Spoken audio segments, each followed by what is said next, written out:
আসসালামু আলাইকুম। আজ আমরা জানব হযরত সাদ ইবনে আবি ওয়াক্কাস রাদিয়াল্লাহু আনহু-এর দোয়া কবুলের ঘটনা।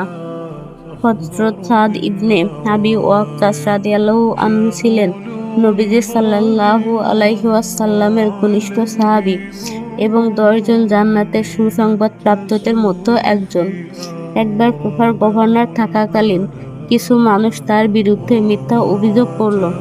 তারা বলল, সাদ রাদিয়াল্লাহু আনহু নামাজ সঠিকভাবে পড়ান না।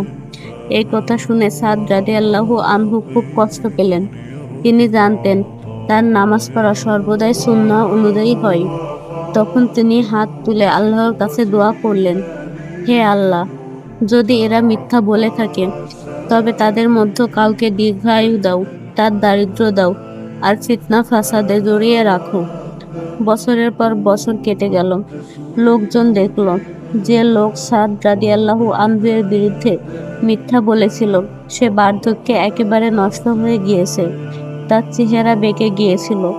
মানুষ তাকে নিয়ে হাসাহাসি করত, আর সে নিজেই স্বীকার করত, সাদের দোয়া আমার জীবনে লেগেছে। এই ঘটনা থেকে আমরা শিক্ষা নিতে পারি যে মুমিনের দোয়া অত্যন্ত শক্তিশালী। কাউকে কষ্ট দিয়ে মিথ্যা বলে আমরা হয়তো সাময়িক লাভ পেতে পারি, কিন্তু আল্লাহর কাছে সেই মিথ্যার বিচার অবশ্যই হয়।